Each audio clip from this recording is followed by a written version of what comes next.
Thank you all for being with us this evening. Thank you, Kiera, for coming tonight.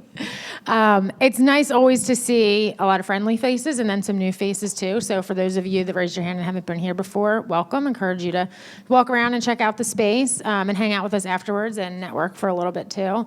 I always like these conversations to be very conversational. And I have to do a couple of disclosures. I've known Kiera for a number of years now. We work very closely together with Philly startup leaders, as well as just the ecosystem in Philadelphia as well. So we have a lot to get through because she wears a lot of different hats and does a lot of different things. But I am going to reserve some time at the end for everybody's questions. So the first thing we're going to do is just kind of set the table with all the hats that you do wear and all the different things that you're working on. Okay. So Executive Director of Philadelphia Startup Leaders. Correct. City Fit Girls. Yes, co-founder. Which is much like Mariah said, of like you're working with all these startups every day, but have had your startup so you understand the struggles as well. Yes. And I just found out last week that you decided to take on yet another certification initiative, education piece. Yes, I started yoga teacher training. So it's a very 8 month, thank you. It's going to be a long 8 months, but I'm super excited. And thanks everybody for being here tonight. What that means to me is that you understand how to, let's use the word balance, sort of balance. But with all those things, one of the things that I always appreciate at any of the Philadelphia Startup Leader events or even some of our board meetings is that you make mental health and even somewhat fitness a priority of having stretching exercises, having breaks, having mental health breaks during those things. And that kind of flows through, I think, a lot of the different work that you do and dovetails very well into getting your yoga certification. Before we dive into specifics around PSL and other things, can you talk a little bit about why that's really important to you and why you weave that into all those different areas? Sure. But first, I'm going to ask everybody to stand up. See? We're going to do a quick stretch. So arms up.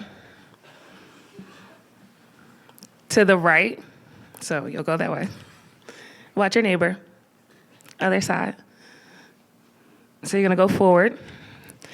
And what you want to do is release your neck, release your head, release any tension you might be holding. Take your tongue off to the top of your mouth. Inhale in your nose. Let it out. Nice. Roll up. Your head should be the last thing that comes up.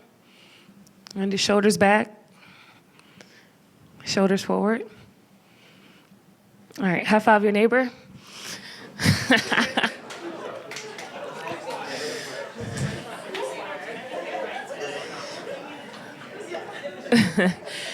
Thanks for indulging in that with me. So the reason that mental health, wellness has been so important to me is because growing up, it wasn't a priority in my family. And I watched a lot of people, especially people I love, endure circumstances that were beyond their control, whether it was certain diseases or certain addictions. And a lot of what was at the center was the lack of prioritizing their mental health or prioritizing their physical health. And so for me, I also saw some of the struggles that I had inherited. And so as I got older, it was important to me to figure out how to help myself so that I can help others. My co-founder at the time, this was about 10 years ago, best friend at the time said, hey, let's try plant-based diet, right? And now I'm like, no meat? And I'm like, if I go back to my house, right, to a Black family, and say I'm not eating meat, what that would do for me. And so I was apprehensive at first, but then I tried it. And so I haven't had meat for about 10 years. Now, I don't go around saying everybody needs to become vegan and save all the animals, but it is something that I practice and that works really well for me. And I do share that information for others if they're interested. And then the other component of that was, mental health and physical activity. So I was raised in a household where, again, that wasn't a priority. It was work, 16-hour days. It was just so many different stresses that took over beyond what taking care of yourself looked like. And so that's what I was used to for years. And so I had to eventually learn how to, kind of like unlearn, essentially learn how to unlearn all the things that I was exposed to growing up, and in terms of like sedentary behaviors. And so my co-founder and I talked about creating a fitness group, like let's do some boot camps, let's get our friends and family around, let's move because we haven't moved in years, or at least moved consistently. And so we did that about 10 years ago. We can talk a little bit more about what that means for us today. So again, just thinking about my family history and my upbringing and thinking that I don't want, some of the outcomes that my family and friends endured. I didn't want that for myself. So I wanted to break that cycle. And so I've just always kind of thought like really critically about what that means for me. And I still do every day. You actually segued very nicely into the next question, which was really how that then evolved into City Fit Girls, of learning how to unlearn that for yourself, but then taking it to the next level and deciding that you want to share that with others. So talk a little bit more how that evolved into that, but also share with everybody what City Fit Girls is and what you do there. Yeah, so City Fit Girls helps women prioritize their mental and physical health, whatever that means for them. And we started about 10 years ago when I had became plant-based. I lost close to 100 pounds. And a lot of my friends and family said, what's your secret? And I was like, I don't have a secret. But the secret was monitoring my diet and then working out. And so I lost 100 pounds, and then friends and family wanted me to help them. And so my co-founder and I created City Fit Girls. So we said, hey, friends and family, come work out with us, and let's come talk about nutrition education, which for a lot of us in the earlier days of City Fit Girls, we never really did talk about nutrition education. And so it was important for us to kind of learn what that meant. So we started with boot camps and workouts in Germantown. I don't know if anybody's from like Uptown area, like Germantown, Mount Airy, Chestnut Hill area, but we started there. And this was also a time where like Instagram started becoming more popular, or at least for my friends. And so we started seeing people share our posts. And then we started seeing people say, hey, I want to join.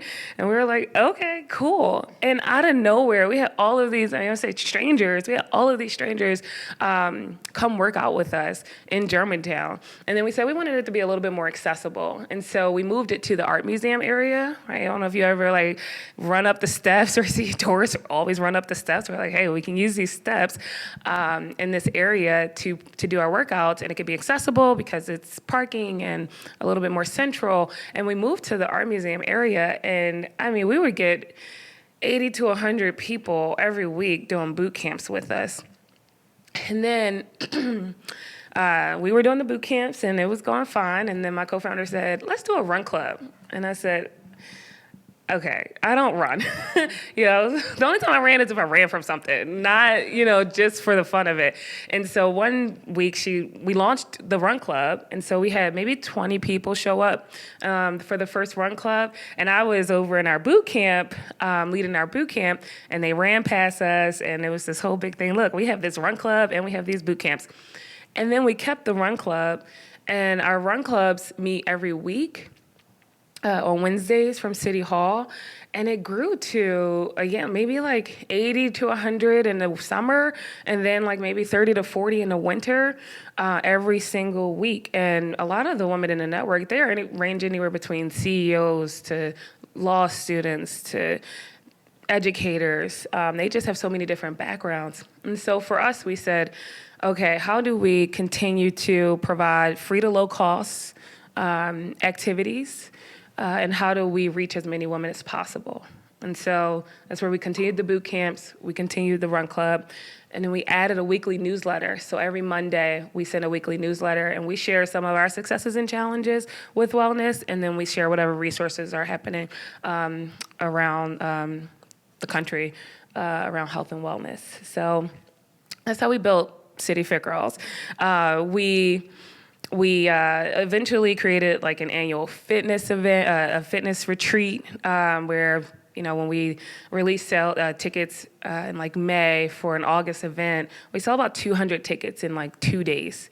And when we talk about like other ways that we sustain City Fit Girls, we also have communities in other cities. So we're in about 6 other cities, as well as we have like apparel, and we just launched a new program that I'm sure we'll get into soon. No, this is the platform for shameless plugs. So talk about the new plan that you guys just offered, because it's really exciting and you've had a tremendous response to it thus far.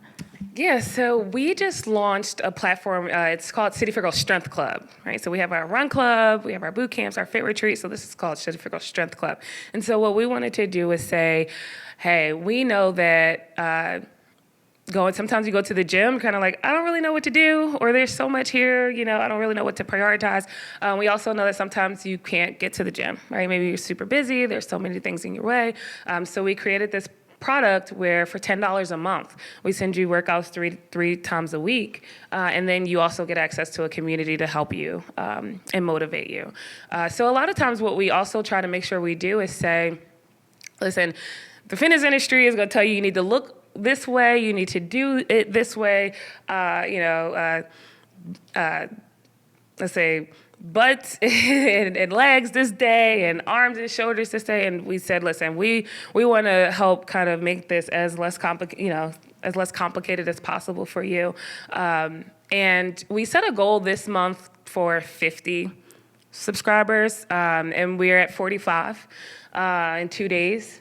So we're really, really excited about that. And we wanted to keep it at 50, keep it low, because we want to really make sure that this program works. We believe in it. My co-founder is certified NASM trainer, and we have so many other tools at our disposal. So we're going to test it out before we really try to push it further into like the markets in other cities.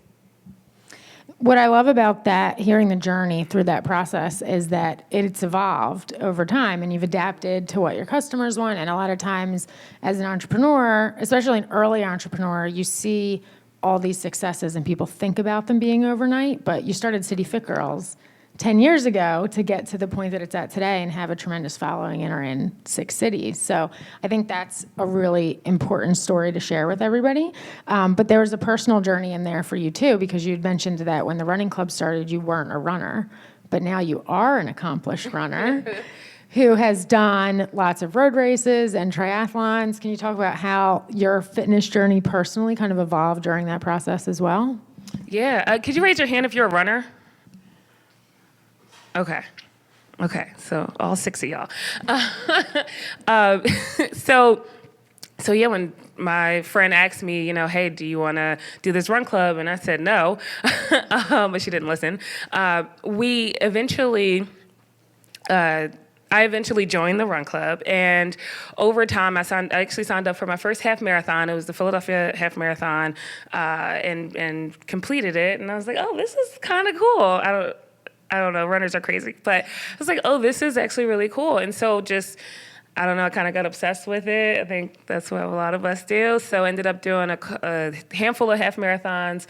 I did the New Jersey Marathon, and I did my first triathlon was last summer. And then a handful of 5Ks. And then so what we do with City Fit Girls is we try to introduce women to running. So we say, listen, yes, every Wednesday we run for 3 miles, but we also have this build up to 1 mile program. We also meet on Mondays at the Temple University track. And so it doesn't matter what fitness level you have, you can come work out with us and we can help build you up for whatever distance you want to do. So. That's awesome. Congratulations on all the success with City Fit Girls and your personal accomplishment. Of course, it was a bonding experience for us to talk about that. I know. Yeah, triathlete. We're going to switch gears a little bit and talk about your role, one of your other hats, as Executive Director of Philadelphia Startup Leaders. How many here are familiar with PSL? Great. Nice. So you came into PSL as the Executive Director about 1.5 years ago now, and came in at an inflection point in the organization where a lot of things had to happen very quickly, and have done a whole lot, I could say, in the past year and a half. And what's exciting is that coming through that and narrowing the focus of PSO, but also broadening the reach of who it's actually getting to, has been really excited to work alongside of you as you've crafted your own vision for how the organization would go forward in Philadelphia. So I'm just going to jump right into what's happening now in the organization. And there's a lot of really exciting programs that are being offered up to Philadelphia entrepreneurs. But I want to talk about coming in and working as the executive director to kind of reshape that. You just dived in, kind of like City Fit Girls. We were like, we'll just do this and just do all of these things. Yeah. Was that a mindset that you developed over time, or was it that's just how you do things? Yeah, I guess both. Just had to figure it out. I mean, again, like you said, I came into PSL as a very, I guess, even tumultuous time for the organization, and especially as it relates to media.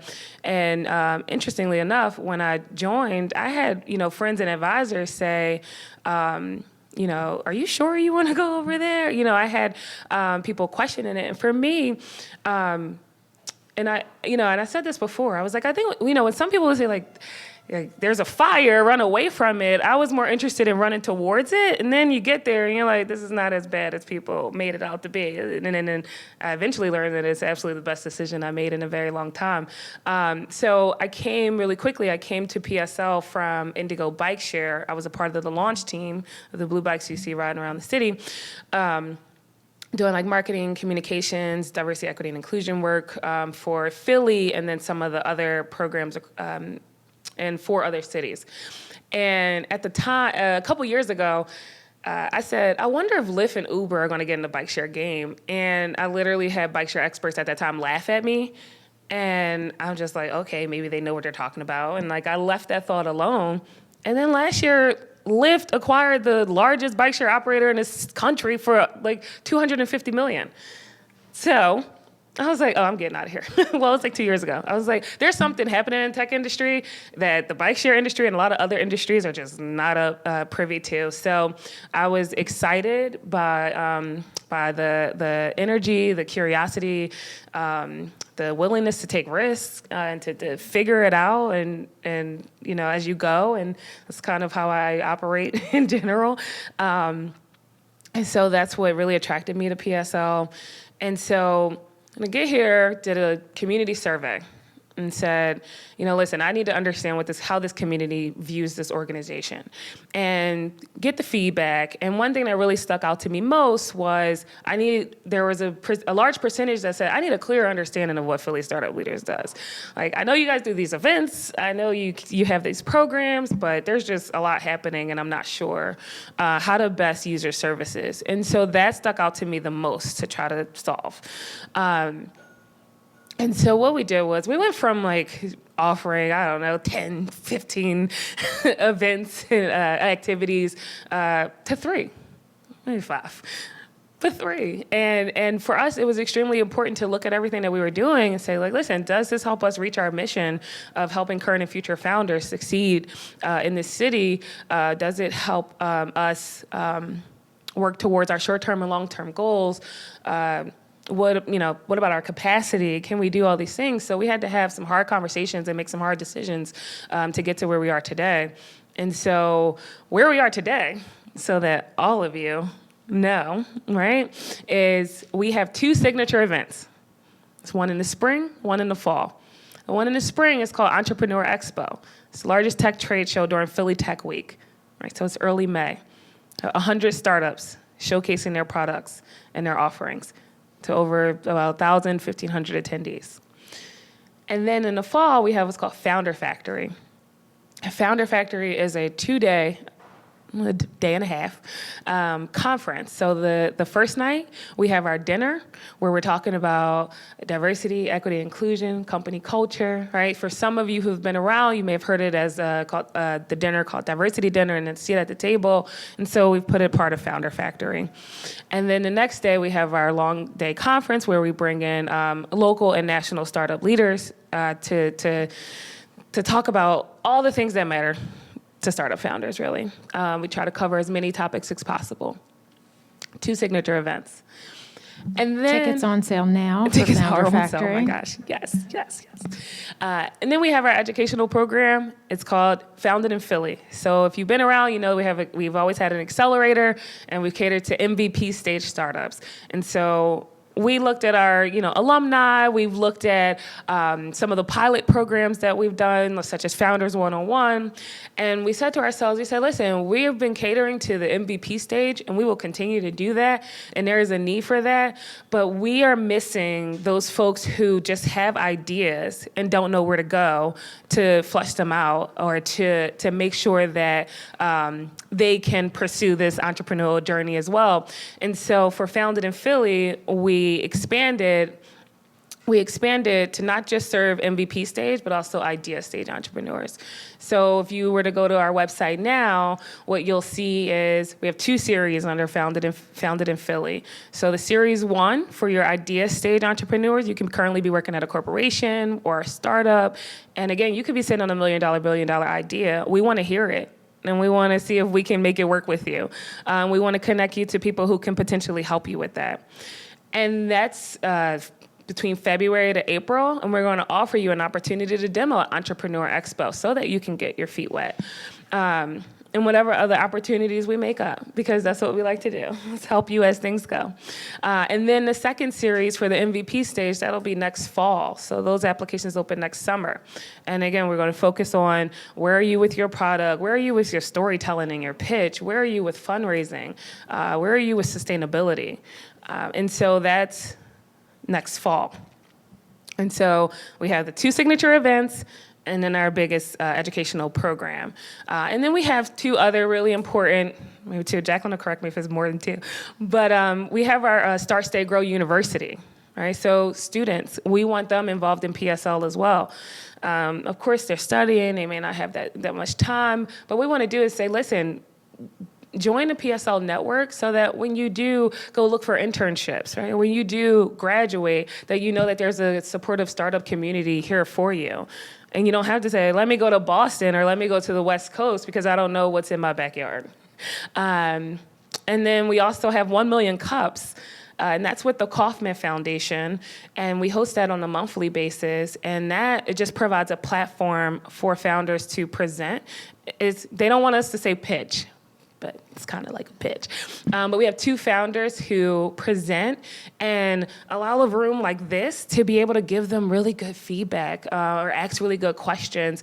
And it can range from, do you think this product is going to work? What else do you need? How can I support you? We've seen some of our founders go on to get funding. Not that we orchestrated that, just to be clear. But you never know who's in the audience. And what these opportunities that this organization and maybe other organizations can provide. So that's it. Look, Jacqueline's like, yep, nailed it, that's it. Jacqueline's head of programs for PSL. One of the themes that I hear from your work at City Fit Girl and through PSL is that you like to be a convener of people and like to be a community builder. And you're kind of constantly iterating on building these programs and pulling in the right community to share a few of your different passions. Has that always been a thread of your life, or has that been something that has kind of come to fruition for you later on? I think it's always been. So without getting into too much details, just growing up, I never really felt like I had a community in terms of my family and my upbringing. And so I think I've just always wanted to build communities and just see communities thrive, whether I'm in them or not. So just building communities has just always been in the back of my mind. And then for some reason, I really like people. I really enjoy getting to know people and all their quirks and creativity and just all that just makes up who we are. I mean, we're not here for that long. We act like we're here forever, but we're not. And so I can't remember when, but I was just always fascinated around people and how we can support each other with the limited time we have here. So years ago, my first job out of college, my best friend and I, my best friend is here. She's right there. I know she just snuck in. Her name's Kiera, even though I kept saying best friend, but Kiera, we had a food justice blog. So we were talking about food deserts and in Philadelphia and what was happening in that realm. And this was at the time where Jeff Brown of ShopRite, he was the only grocer going into low-income communities years ago, and we were fascinated by that. And so with our blog, we were rating grocery stores. And so this is a great story. I went to rate one of his grocery stores. I think I gave it a C-, maybe a C+, I can't remember. And he commented on the blog, and it was just like, comment on Blogspot. It was like, comment, CEO Jeff Brown. I was like, oh, awkward. And he said, and now you kind of see that CEOs and whoever responds, more quickly now, but back then it was like unheard of. And he commented and was like, hey, thank you for this feedback. I'd love to talk to you. So we met. And this was when he was opening like the Parkside location. Can I jump in for a second? Why did he get a C-? What was the ratings? Honestly, if I can recall, I think one, there were not that many vegan products, and not that was like the only. There were other things in terms of just like access to healthier options, and I think cleanliness at like one of the times that I went. But like the staff was great, like the overall experience was great. So it was around C+. Oh yeah. I'm gonna say that off camera, off the record. No. And so we met and had a really good conversation.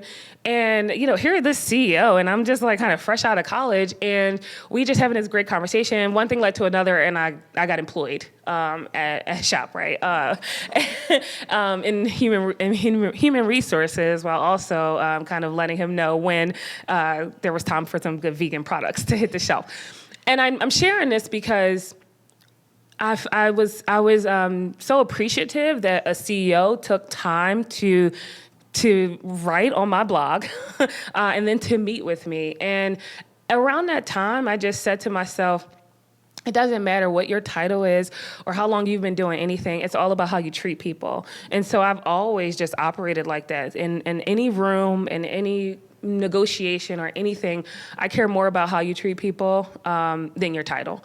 And that has honestly allowed me to do what I do in terms of connecting people, because I'm able to kind of meet the real you and not the you that you just put out there for, whatever reasons. Right. Can you talk about how, as part of PSL, the DEI initiatives have been really important and central to, again, looking at the calendar and kind of synthesizing what the mission of PSL was, but making sure that we're reaching all current and future founders? Yeah, so in terms of diversity, equity, and inclusion, for PSL, it's interesting. When I joined, there was a new board that came on. It's about 12 people, probably one of the most diverse boards I've seen, especially in the tech space. So I was really grateful about that. And then some of the work that was already being done before I came. When I joined, we really wanted to zero in on current and future founders, right? So for current founders, it was a very clear understanding of what we were doing to support current founders. For future founders, not so much. For those who maybe were, right out of college or, a couple years past CCP, or just an adult in general, right? Work at a corporation or a startup, where do you go to pursue entrepreneurship? There aren't that many places. And so we spent a lot of time trying to figure out how can we ensure that we can be that entry point or one of the entry points so that you can pursue entrepreneurship regardless of your background in terms of your experience and also your racial makeup and education.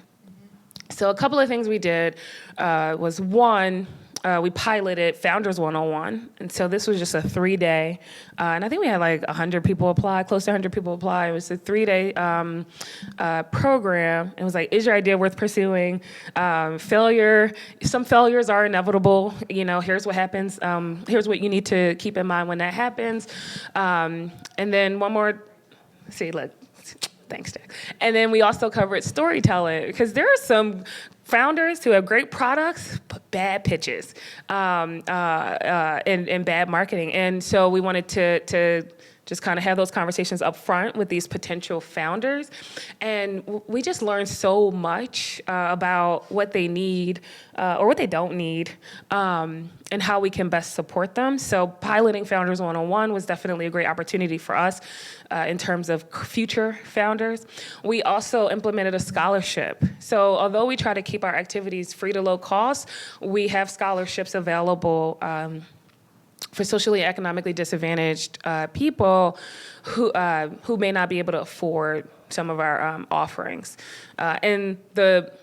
My favorite part about that is, one, not only can we just make sure that we're providing access to our events and programs, but our scholarship fund or program is subsidized by a lot of our sponsorships, so that this organization can still sustain itself. 1 million cups, adding that into the mix has helped. And again, just constantly having conversations with our board members and the community about like, what did you need when you first started out? Right, Mike? Like, what did you need when you first started out? And then asking Mike to then help future founders, So a tough question. With all the changes in the organization and the kind of renewed calendar of events, what's the one thing you're most excited about that's coming up for PSL? Okay, I'll let you all in on a secret. Is this live? No, it's not live. Recorded for future broadcast. I'll let you all in on a little secret. So for Founded in Philly, which we're super, look, Jacqueline's like, what is it? For Founded in Philly, right, our accelerator program, it's 2 series. For next year, we are going to be able to administer grants for folks. This is the first time that this organization will be putting money directly in the hands of the entrepreneurs who go through our program. So we're extremely excited about that. You'll have to apply, but complete our program and then apply. So we're thinking really critically about what sustainability looks like, because we'd love to be able to do grants, right? There's no equity. We don't need anything. Could this $5,000, $10,000, $20,000 help you maybe secure an engineer or get your marketing and website and all of that intact, or I don't know, maybe help you pursue entrepreneurship full time. So we're really, really excited about that, and we'll probably announce it more broadly in a few days. At our we're having a Founded in Philly launch party on Monday night. Monday night, 5:30, 990 Spring Garden. Shameless plug again. Free event. On your website? Yeah, light refreshments. I like that, light. So she's like, what's the hardest thing? And that I'm looking forward to. That I'm looking forward to. I think we've done such a tremendous job of connecting founders to people who can get them access to potential funders, and obviously to education and all these other things. But for this organization to be able to pull resources together to put money in the hands of entrepreneurs is a holy grail for us next year. That's amazing. And it is a huge step for the organization that started over a decade ago, not as an actual organization. It was just kind of a group of founders, getting together and hanging out once in a while and sharing stories is an amazing accomplishment. So congratulations on that as well. Which is relating to that, what's on the horizon for you in terms of goals, whether that's personally, City Fit Girls, PSL, this year, 5 years, dare I say, That's 10 years? Yeah. What are you looking at building next? Ooh, building next. So right now I'm doing a lot of kind of internal work, right? So yoga teacher training, I'm super excited about that. I'm in need of to be in this space a little bit more than I've ever been before. So I'm excited to see whatever that brings, right? It's 8 months of work. with City Fit Girls. Again, we launched our subscription plan, and I mean, it's only been 3 days, but like we're all kind of obsessed. Like everywhere, like just did the workout, and like this was hard, and this was great, and so I'm really excited to see what this new product does for our community. Again, we've done our run clubs and our boot camps and our wellness retreat, but this, to be able to empower women to take control of their workout schedule and to feel confident in doing some of the movements in the gym or at home, and knowing that this product can reach women wherever they are, we're really, really excited about that. So just to continue to iterate that, I want to get to a place where we have thousands of women on that platform. Right now, we're on a third-party app. I would love to then eventually have our own app. I would love to be in more cities. So that's with City Fit Girls, as well as reaching some of my own personal fitness and wellness goals. When I had lost 100 pounds 10 years ago, I thought that I was like, this is it. Life's going to be great. I look this way. I do that. And I was miserable. And so really trying to understand like what truly makes me happy and gives me some peace. We're not about to meditate. You're not going to, go down that route. But I had to, think about kind of an inward out, perspective instead of outside in terms of like what goals, are these my goals or are these what society tells me my goals are? And I think what the beauty of City Fit Girls is that so many of the women in our network are loyal to us because we are very transparent on our journey. We talk about our mishaps, we talk about struggles and successes, and we work together through it. And you don't see that a lot in the fitness industry. Mm-hmm. So I'm excited about my own personal journey. In terms of PSL, we're in it. I'm super excited to just support more entrepreneurs, right? Our accelerator program, for 6 years, we've worked with about 6 companies at a time, and next year we'll be able to work with 20 to 30 entrepreneurs or potential entrepreneurs, and then 10 startups next fall. And so we'll be able to kind of like reach more entrepreneurs in 1 year than the number we had over the last 6 years, and do it in 1 year. So I'm really excited about that in terms of scaling our programs. Also for PSO, I think we do a great job, being in Philadelphia, having all these partnerships and all these relationships and trying to bring them together to support the founders here. The reality is founders are still going to New York, going to the West Coast, and finding, certain resources. And so how can we better help them, with that? How can we make those same connections and try to get those folks to come here just as much as our founders are leaving to go visit them? It's something that's in the back of our minds. Anything else, Jacqueline? Okay. So that you shared with us a lot of goals that you have in the near future and a little bit further away. How do you stay motivated in all those different areas and paths of your life to go out and achieve all those goals? So I don't stay motivated, right? It comes and goes. That's the reality. Sometimes the motivation is just so strong and I just can accomplish so much in a day or a week or a month, whatever. And then sometimes it's like, where is it? What happened? And so, the first step was being honest with myself about that is just a challenge to stay motivated. We have so much that we're worrying about. It's so much that we're, that's in our world around like what's happening outside of ourselves and inside of ourselves. So sometimes I don't stay motivated. However, I meditate every morning for 20 to 30 minutes. Headspace app. I'm trying to wean myself off of the app, but right now the app is really helpful. Workout. Sometimes I miss a workout, but figure out time to run or work out. And so that's like the personal things that I need to do so that I'm okay here in order to serve others, in order to do this work. And so my other form of motivation is just surrounding myself with brilliant people, right? So I have my personal board, right? My best friends, my advisors outside of work who just pour into me.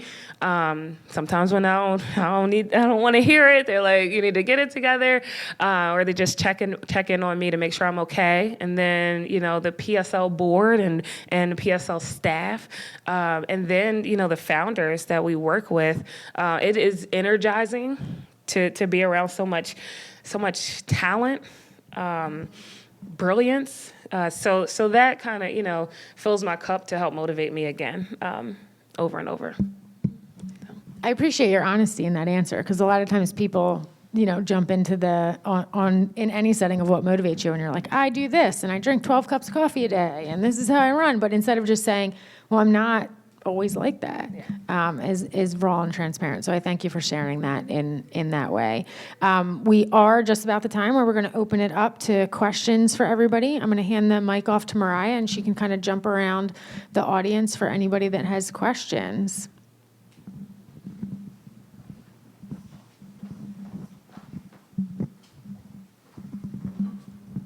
Hey, thanks very much for doing this. Can you explain how you're reaching the entrepreneurs, current, would-be, whoever they are? Are you selecting them? Is there any process? And how are you're reaching the communities that need the help? What's your name? I'm sorry, I'm Tom. I'm from a research outfit here. Hi, Tom. Great question. So a combination of things. One, marketing is my background. So we're constantly testing and doing all kinds of things to reach as many people as possible. For our accelerator program, which I think if that's what you're talking about, or it could be for any of our offerings, one, PSL Network has been around for 10 years. Honestly, PSL's biggest strength is its word of mouth. That's also where the challenge came between the confusion of what PSL does. But there's just so many people in this network who share, information on what's happening with the organization, what's happening, and also not only what's happening with the organization, but then also they are helping us reach the communities that we need to reach. So that's one, right? The power of word of mouth. Two, we think about, we're like, okay, what communities aren't we reaching, right? So with any event, any activity we do, we track who comes and we track their demographics if they share. And so not only do we track ethnicity and age and gender, we also track your zip code, right? What's your work zip code versus your home zip code? And so this gives us information on where are we reaching people or where we're not reaching people. So I kind of always think about not just who we have, but to your point, who we don't have, right? So if we see there's a cluster in Center City, how do we make sure that we're also reaching other communities, right?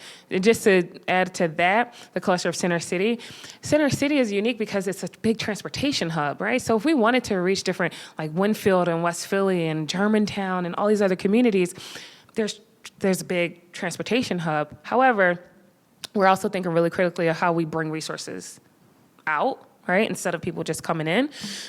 So we listen to the engagement that's happening on our social media, right, or our newsletter.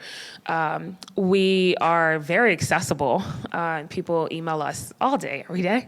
And we're always out and about as well. So in addition to the emails, we're also at different events, different programs. I don't have a percentage of this, but I've spent a lot of time within tech startup, but then outside of it too, because I'm trying to see what else is happening in these other industries and these other organizations. How do we make sure that they know about Philly Startup Leaders? Because then they're off telling their members and telling their communities. And so the power of us, in addition to what we do online, in addition to the word of mouth, is also making sure that we're connected to these other adjacent organizations and industries. Kind of not related to PSL Tech Startup. Because then we still somehow find bridges within those connections. Hello, my name is Stephanie. I loved your ShopRite story. Shout out to grading the Brown ShopRite. What grade would you give Philly's startup community right now? Philly's overall startup community? Yeah.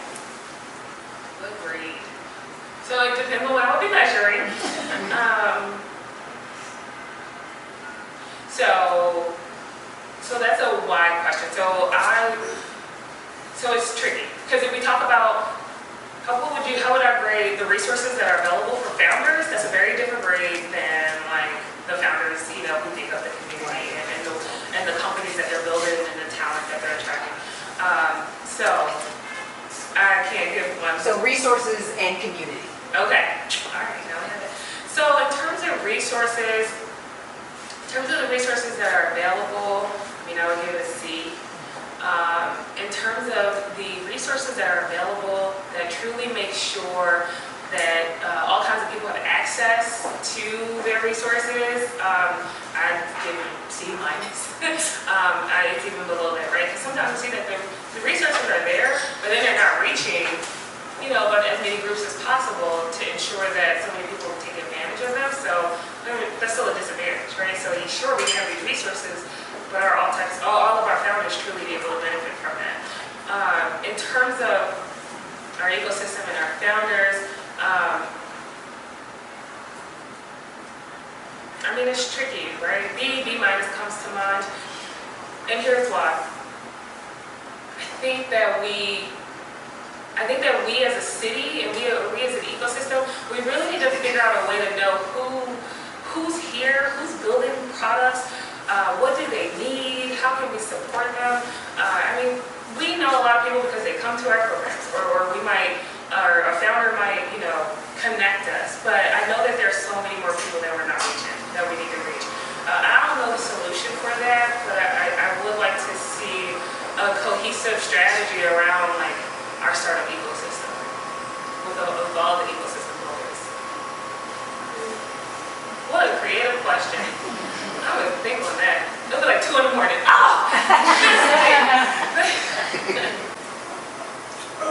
Good evening. My name is Wade. You mentioned diversity, equity, and inclusion quite a few times, and it seems to be kind of a theme throughout the comments that you're making. My question is diversity, equity, and inclusion something that is important to the leadership of PSO, and it's something that you guys are pursuing kind of tertiary, or is it something that is formally in the structure of your organization? You mentioned you're tracking ethnicity, gender, zip codes. Do you have goals? How do you measure the effectiveness of what your initiative and your efforts in the diversity, equity, and inclusion space? I appreciate that question. Is this on? Oh, I turned this on. Oh, wait, I appreciate that question. So I would say yes, our leadership prioritizes it, and the first way you know is by seeing the makeup of our leadership. So that's number one, and the work that they did to make sure that it was designed to be as diverse and inclusive as possible, right? For personally, I always say, if I can't be me, then it's not for me. And for me to have been here for 1.5 years, one, I don't want to skip jobs or anything like that, but I'm committed to this organization and I'm committed to this leadership because they prioritize diversity and inclusion. So I've been in places where I've had to fight leadership to care about this topic, to advocate for resources when the resources were going to other things that I didn't think were as important as someone's mental health, around navigating maybe challenges of being the only person of color in the organization. And so when I got here, I felt very comfortable that I didn't have to necessarily say to my leadership, like, I need y'all to do better. It was kind of like, we're just collaborating in this and we're in it together. We're on the same level in terms of how we prioritize this for the community and for our work. And I appreciate this question because a lot of times people talk about it and they don't practice what they preach. And so when the first thing we did was, one, get a survey, get a community survey done. I'm not sure when the last time one was done because we didn't have data that I could look at to see who made up the community. But in addition to seeing who made up the community, I was looking at the data of who did make up the community. And we sent it to a bunch of other people we knew weren't in the community. We said, well, hear your thoughts. What do you know about this organization? If anything, what can you do to become a member? And if you don't feel like you can, then let me know. We had a lot of people say, I don't feel a part of this community because of what 2 years ago, or I just never felt welcomed, right? If you think about like tech startup industry and who makes up that industry at large, it's predominantly white men, and that's just reality. And so to hear a lot of people say, especially let's say people of color or women, or people who just didn't have access to the opportunities of entrepreneurship, it's kind of like, oh, this is not for me because I don't see anyone who looks like me, or I don't really get it, and there's no one taking time to help me. For us, it was a priority to make sure that we were practicing what we preached and that we can help you as much as we can. In terms of goals, we have some goals, right? We have some, let's say, for our events and our programs. We want to reach X amount of people, X amount of communities. We want to see this kind of makeup in our speakers, this kind of makeup in our attendance based on feedback, based on our data from previous years. Our board, there's a committee on our board that's helping us kind of with the data component a little bit more intentionally around capturing data and tracking it year over year. And then there's things that we can't track, right? I'll tell you, there's a founder, I met him a couple weeks into my role. He kind of didn't want to speak to me. And it wasn't me personally, it was the organization. He kind of didn't want to speak to me. And so I wanted to continue to talk to this person and to continue to check in with this person. And he said, listen, I didn't think this was for me. This is what happened in my experience before, and it was very uncomfortable, so I don't need anything from this organization. And so we built a relationship over time, and now this person is engaged in our programs, recommends the organization, helps us with a lot. But when we first met, that wasn't the case, so there are some things that aren't quantifiable that have still made an impact in our quest to make sure that this community is reflective of the city of Philadelphia as much as possible. Good answer. I have just one more follow-up. Kind of piggybacking on the young lady's question over here. It's two parts. What grade would you give the city in its in its support of those demographics and those folks that are not adequately represented in this space? And the second part is, since you've been involved with PSL, what would you grade PSL's impact on whatever that initial grade is that you give to the city? When you say city, are you talking about the city of Philadelphia's government? Yes. Okay. That's my answer. And to be specific, I don't mean government exclusively. I mean within the city, which would include private industry as well, other agencies who would be involved in this space, not just government and public agencies. So it's again tricky to grade because I think a lot of us in the city, our definition of success, I think, is different. So you have these big institutions, right, who only care about like equity and only care about startups at certain stages. So they don't want to talk about early stage, idea stage, right? And that's a disservice, right? But that's what they're prioritizing. And then you may have others who,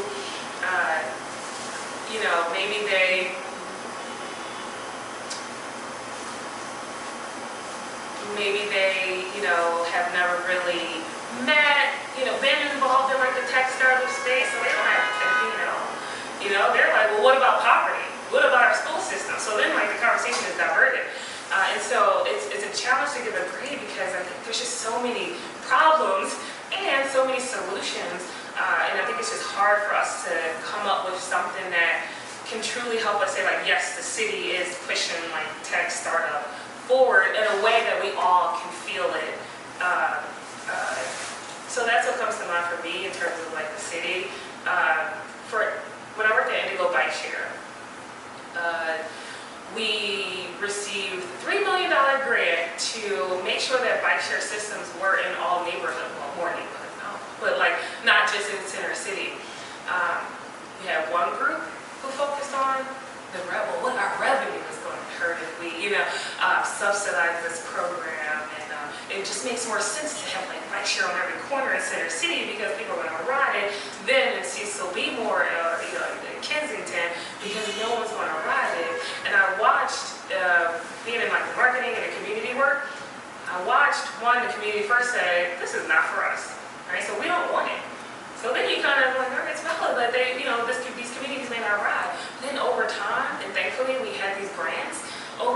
were able to test ideas. We were able to create jobs. We were able to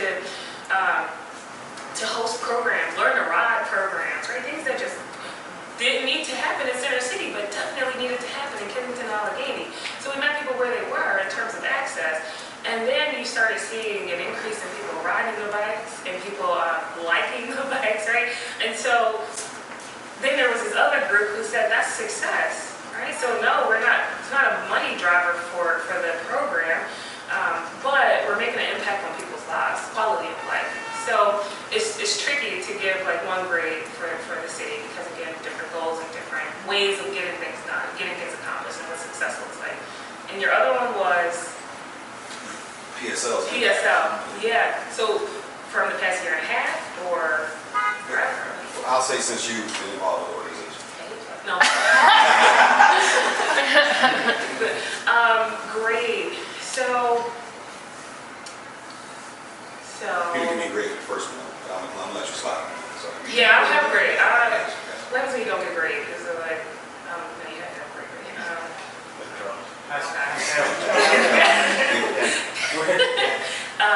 For PSL, again, it just depends. Are we truly practicing what we preach? Big. Maybe B plus, but big. Right? In terms of devastating. Creating access, right? Making sure that we reach our current and future boundaries. I think big. And I can tell you, and I can, not right this moment, but like, I'm saying that because I know I can tell you the 10 things that we said, we do these things, we'll be able to see success, and we have so far. And if someone's like, actually, here's this other thing you need to work on, we're going to consider that, right? It's just constantly evolving. In terms of, that's it. Sufficient. Good answer. I think we have one more. Thank you. Very, very interesting introduction. I understood most of what you're talking about. By the way, name is Greg. Hi, Greg. Hello. So Philly startup leaders. A couple of weeks ago, we went to New York, Stern School of Business, and their unique advantage is they give access to New York venture capital and some other stuff. So what makes Philly startup leaders unique, and why should we come to you? So I think we all can agree that the entrepreneurial journey sometimes can get lonely, right? You're like, I have this great idea. I think I have the product. I think I know who I need or things that I need to be successful, right? But then you're like, but I don't know where to go. For us, our advantage is that you can come to PSL. You can come to the community. You can say, I need access to an engineer. I need to figure out where I can get a grant or a loan or something. I need to talk to someone who maybe bootstrapped because I don't want to go the VC route. Whatever it is, you're going to get an answer to the problem that you're trying to solve. So our organization, I would say we're more of a connector, right? So if you came to us and name whatever problem, and we'll be able to say, this is who you should talk to, or this is the organization you should connect with. Okay. And there's not that many places in the city you can do that. Join me all in giving Kiera a round of applause and thanking her for being here tonight.